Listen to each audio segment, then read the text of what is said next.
दोस्तों आज मैं आपको बताऊंगा कि गोल्ड नंबर क्या होता है और गोल्ड नंबर को हम प्रोटेक्टिव कोलाइड्स क्यों कहते हैं। तो सबसे पहले अगर हम डेफिनेशन की बात करें तो गोल्ड नंबर को हम बहुत ही सिंपल वे से डिफाइन कर सकते हैं कि it is a number of the milligram of the lyophilic colloids which is added in 10 ml of gold solution to stop coagulation. If 1 ml of NaCl that will be 10% is added called gold number. Gold number simply क्या चीज़ है बेटा कि मान लो कि अगर हम हमारे पास कोई भी इलेक्ट्रोलाइट है और उस इलेक्ट्रोलाइट जो है वो स्पेशली हमने 1 ml NaCl इलेक्ट्रोलाइट लिया है। अगर हम इसको किसी भी गोल्ड सोल में डाल दें, गोल्ड सोल एक कोलाइडल सोल्यूशन होता है। अगर उस 1 ml इलेक्ट्रोलाइट को हम किसी भी गोल्ड सोल में डाल देते हैं, और गोल्ड सोल क्या है, एक अनस्टेबल कोलाइडल सोल्यूशन है, तो यहाँ पे क्या होगा कि पार्टिकल्स होंगे वो अब कोगुलेट होना शुरू हो जाएंगे। जिस तरह से एक दूसरे के अंदर पार्टिकल जो होते हैं वो इस तरह से वो ज्वाइन करेंगे और एक तरह से क्या हो जाएंगे, इकट्ठे हो जाएंगे, एग्रीगेट हो जाएंगे, और उसी को हम क्या बोलते हैं, कोगुलेशन बोलते हैं। बट क्वेश्चन ये राइज होता है कि हमें उस कोगुलेशन को तो रोकना है, ठीक है, हमें कोगुलेशन को होने नहीं देना है। अगर हम कोगुलेशन को रोक पाते हैं तो इसका मतलब क्या हो गया कि हमें गोल्ड नंबर का पता चल गया कि गोल्ड नंबर क्या होता है। और कोगुलेशन को स्टॉप करना ही that is called as a gold number. But यहाँ पे एक टर्म है गोल्ड नंबर, फिर वाई भी called as a gold number. तो बेटा इसको समझना बहुत ही इजी है कि जब हम किसी हाइड्रोफोबिक सोल के अंदर इलेक्ट्रोलाइट डालते हैं तो कोगुलेशन हो जाती है। लेकिन अगर हम हाइड्रोफिलिक सोल के अंदर कोई भी सेम इलेक्ट्रोलाइट डालते हैं तो कोगुलेशन नहीं होती है।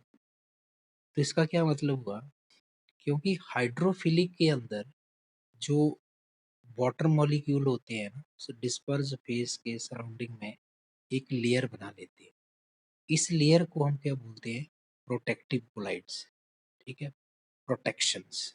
और ये जो लेयर होती है ना, ये किस चीज की लेयर होती है, ये वाली जो लेयर है ये वाटर मॉलिक्यूल की लेयर है, H2O मॉलिक्यूल होता है ना, इसकी लेयर होती है, ठीक है।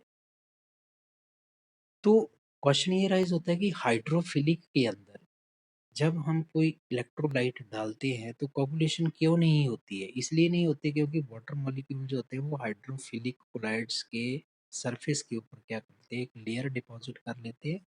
और जब ये लेयर वाटर की है, ये लेयर वाटर की है, वाटर और वाटर जब आपस में कंबाइन करते हैं तो फिर क्या होगा, ये दोनों लायोफिलिक एक दूसरे के साथ इंटरेक्ट नहीं हो पाते हैं और कोगुलेशंस नहीं हो पाती। बट इस केस में ऐसा नहीं होता। इस केस में जैसे ही हमने इलेक्ट्रोलाइट डाला, हाइड्रोफोबिक अनस्टेबल होता है, तो इलेक्ट्रोलाइट उस हाइड्रोफोबिक के साथ इंटरेक्ट करता है और कोगुलेशन स्टार्ट कर देता है। अब इस कोगुलेशन को रोकने के लिए हम क्या करेंगे, 3 सॉल्यूशन लेंगे डिफरेंट। पहले हम गोल्ड सोल लेंगे। उस गोल्ड सोल की जो परसेंटेज है वो है 0.0053 टू 0.0058%।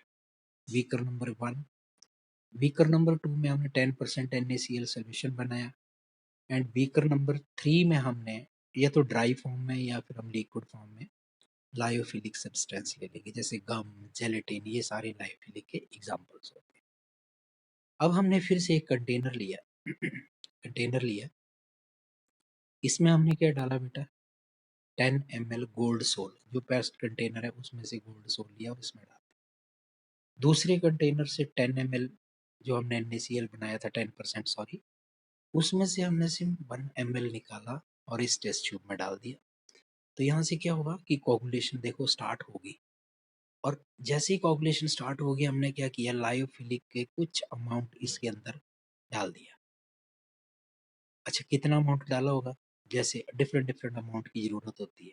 हमने उसकी कुछ स्टैंडर्ड यूनिट्स बनाए हुए हैं कि कितना हमने उसके केजी में या मिलीग्राम्स में या कितना उसमें डालना होता है ना। तो जो जेलेटिन होता है ना, उसको अगर हम 0.005 से 0.01 मिलीग्राम अगर हम जेलेटिन इसके अंदर डाल दें तो कोagulation रुक जाएगी। अगर उसी कोagulation को हमने हीमोग्लोबिन डाल के रोकना है तो मुझे 0.03 मिलीग्राम चाहिए। उसी को अगर मैंने एग एल्बुमिन डाल के कोagulation को स्टॉप करना है तो उसके लिए मुझे 0.08 टू 0.1 mg एग एल्बुमिन चाहिए। और अगर मुझे स्टार्च से कोagulation को रोकना है तो मुझे 25 से 50 mg तक स्टार्च चाहिए। इतने अमाउंट में इन सब्सटेंस को हम अगर उसको ऐड करेंगे तो ये जो डिफरेंट अमाउंट आ रहे हैं in milligrams, that is equal to the gold number. क्यों गोल्ड नंबर? ये number basically milligrams, quantity that will be in the milligrams. So when we add 1 ml of NaCl, 10% NaCl in 10 ml gold salt, precipitation will start. To stop coagulation, we will add lyophilic substance in x mg. That x milligrams added in the solution is called gold number.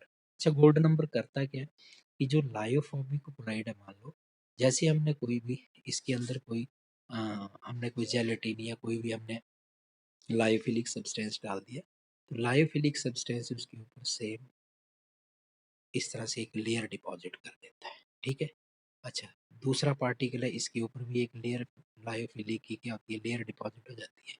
इसका मतलब ये और ये आपस में interact नहीं कर पाते हैं। जब भी इनके पास आते हैं तो ये लायोफिलिक लायोफिलिक के साथ इंटरेक्ट करता है और एक कंप्लीट क्या बन जाता है, एक सोल्यूशन फॉर्म कर देता है। और ये जो है ये कुछ डिस्टेंस अपार्ट पे रहते हैं, मतलब मॉलिक्यूल जो होते हैं रैंडमली मूव करते रहते हैं। तो इन पार्टिकल के बीच में लायोफिलिक की कंसंट्रेशन ज़्यादा होती है और लायोफोबिक की कंसंट्रेशन कम रह जाती है।